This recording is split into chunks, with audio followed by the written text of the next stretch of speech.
me off about Martin was how much he would go on Pam. I'm not like too woke or something is what I'm trying to say. Like I'm honestly problematic. I'm pretty problematic, low key. But my point is that there are some things where I draw the line and it just bothered me. Or like Pam was so beautiful and so fine, and I just feel like growing up as a chocolate girl, I don't even know if I was able to understand the greatness of Pam because of the light that I feel like I was being fed. Of just like always going on Pam, always like that's all I remember. It just would piss me off, like the joking on Pam. I just didn't like that.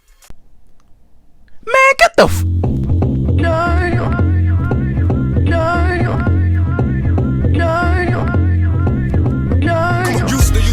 but don't gotta shoot, you still leave with your head wrapped like Badu used to. Almost bulletproof, the lyrics is the proof. Plus the flow is tsunami like waterproof the roof. Okay. And gangsta fake shit, y'all niggas ain't shit. The lead in your belly like I'm feeding you paint chips. No more contests on who's the nicest. Challenge my flow, bring flotation devices. Start back pacing, do you know who you facing? Leave a mark over your eye like punctuation. Get love from bad broads with bammers on them. Get flashed in the street like red lights with cameras on us. Alright, at first I wasn't really gonna say anything about this, because it's just so stupid and I really don't feel like it deserves to have any light get brought to it. But it was just really bothering my soul.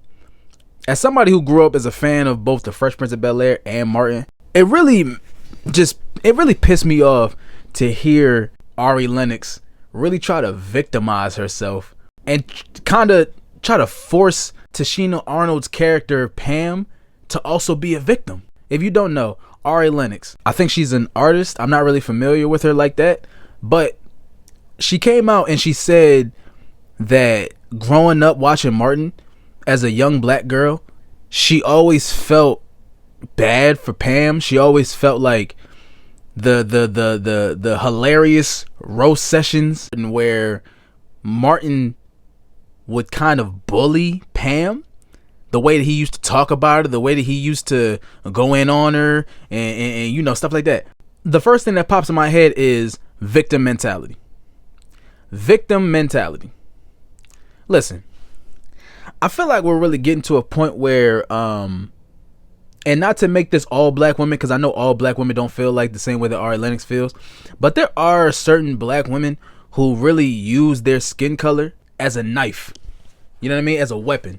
And it's kind of one of them things where it's just kind of like, we gotta stop doing that, bro. Like, we gotta stop doing that. Like, I really feel like we're getting to a point where black people are starting to become the new LGBTQ community. What do I mean by that? Okay, let's go back a couple years. You know, everything got PC. Everything was sensitive. You know, communities are getting offended by every little joke, every little thing, to the point where comedians, if a comedian makes a certain joke that would have been allowed to be made back in the early 2000s, 90s, they're now being called brave, or they're now being called dark humor or edgy. When in reality, it's just a regular ass joke that would have made everybody laugh back in the early 2000s. Like, let's be real. Bernie Mac would have gotten canceled 10 times over today and still been successful with the things that he jokes about. But I really feel like it's getting to a point where we are. It was some years ago when the LGBTQ community, they got sensitive over everything. You couldn't make a joke. You couldn't say anything. You couldn't talk about how crazy Caitlyn Jenner was looking and everything. You couldn't talk about nothing. You couldn't say nothing without them getting in their feelings. And I truly feel like we are getting to a point where we are starting to take that place. Like, where the LGBTQ community, they've stepped aside and let us take that place. I'm just noticing that black people just can't take a joke anymore. Like, it's crazy. Like, we cannot take a joke anymore. I always say it like this: the day that black people become the sensitive ones, the world is over. The world is over. Because I feel like growing up, black people were always the funniest people in the world. They could take a joke, they could dish it out, and they could take it. Bernie Mac, Bruce, Dave Chappelle, Eddie Murphy, Kevin Hart, like Chris Rock, bro, like a bunch of comedians who could dish it, take it, and they made the most craziest, probably maybe the most offensive jokes, and you just laughed. No matter who you was, no matter what your skin color, your creed, your sexuality, you just laughed. You laughed because it was a joke. It was funny. But now it's to the point where everything gotta be so, oh, I didn't like that. My feelings. I related that joke to a time when I, like, bro, like, come on, bro. Like, come on. That's not what comedy is supposed to do. If you having a bad day, boom, turn on a comedy special. Turn on Comedy Central. Watch a funny Bernie Mac movie. Watch a funny Chris Rock movie. Watch a funny Kevin Hart movie. Watch any Eddie Murphy movie. Like, watch a Eddie Griffin movie. Like, you know what I'm saying? Like, that's what comedians did, bro. Like, that's what comedy is for. But it's to the point now where, like, I just feel like people are just being sensitive just for the sake of being sensitive. Because number one, who asked Ari Lennox about how she felt about this? It's like she just came out and said it just to start some shit. But okay, let's say that I am sensitive to her feelings as a young black woman. She said that growing up as a young black woman, she felt like she didn't feel confident in her skin because of the way that Martin would go in on a dark-skinned woman like Pam. Okay, I would probably be able to sympathize with you on that a little bit more, because I'm not going to sit here and downplay her feelings. That's fair for her to feel like that. But here's where I draw the line. I draw the line when you deliberately ignore the fact that Pam was taking it from Martin and she was also giving it back. Money is power, then you ain't got none. Cause see, Gina makes a whole lot more money than you do anyway. It just reminded me of who I am. And who are you, Martin? I don't know, but he must be somebody real important because they made a statue of him. Why do you think I bought it? There were episodes where Pam would have a better joke and a better burn back than Martin. That's just Pam. You can have that. Don't pay Martin any mind. See, he's a little slow. His parents were cousins. I don't know if Ari Lennox just only watched season 1 of Martin and then she was so sensitive to the jokes that Martin was throwing at Pam that she just said, oh, I'm done watching this. I don't know if that was the case, but to act like Pam wasn't also joking back on Martin, like bro, I'm gonna tell you right now, I'm 5'8".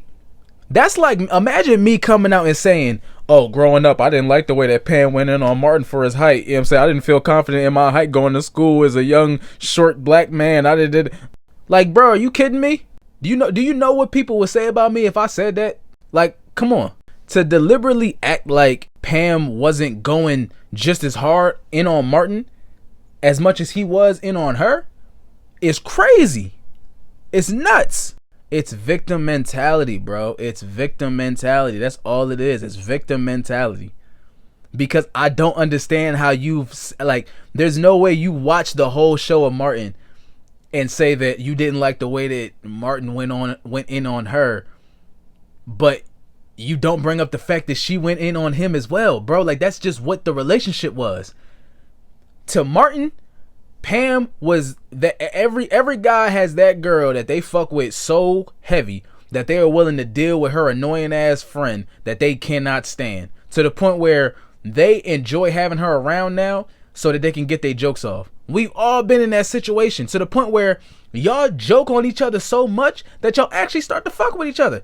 By the end of the show, when Martin is about to dip off, Pam's last scene, she gives Martin a kiss on the cheek saying that she would miss him.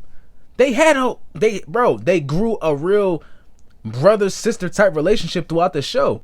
It seemed like they didn't like each other, but in the end, it was mutual respect between the two. They loved each other. So what the hell is this girl talking about? Everybody does not need to voice their opinions on social media. Some things should just stay in your head, because I feel like a lot of people, especially celebrities, I feel like a lot of people, they don't think about what, it's like they don't think about their thoughts as they run through their head, especially before it comes out of their mouth. Like a lot of things that I think about it before I say it, because a lot of times it sounds good. You ever heard that expression? Oh, like, you ever said something and then as soon as it came out your mouth, you was like, damn, that sounded better in my head. That's what she should have did here.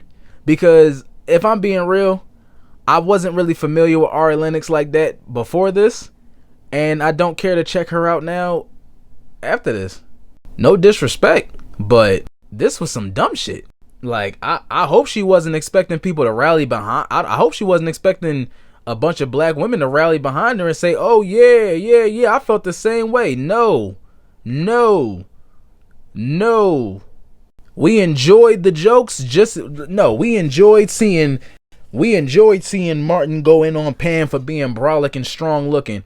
Just like we enjoyed Pam talking about how Martin was a short leprechaun. Like, you know what I'm saying? Like, come on, bro. She acting like this nigga Martin called her a monkey or something. I don't even think that there were any were there any racial jokes? Like, did they ever make racial jokes towards each other? No, right? What the hell is this girl talking about? Anyway, that's my little rant. You know what I mean? Black people, we gotta let's use this as an example before it gets out of hand. Can we not be the sensitive ones?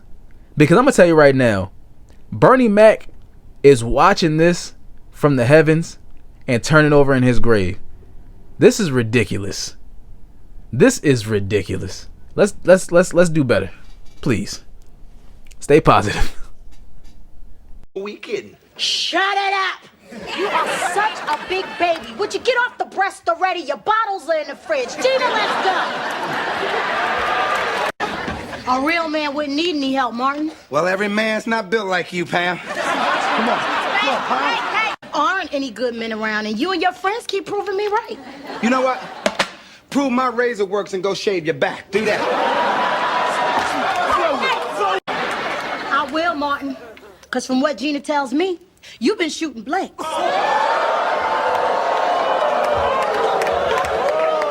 Just letting Pam know if she oils her buckshots, it's a little easier on the neck. That's all I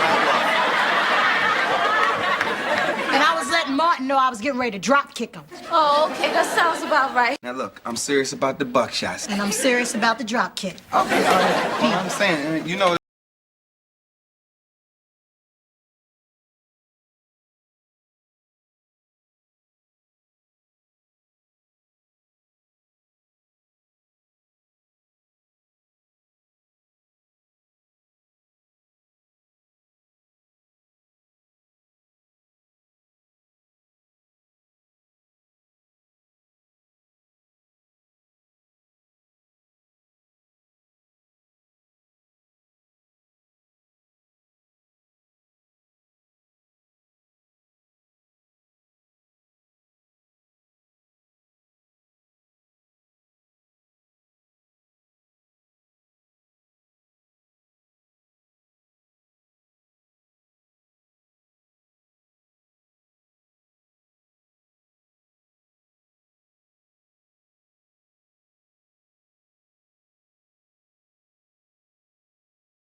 There's a couple of horse stables missing the tail.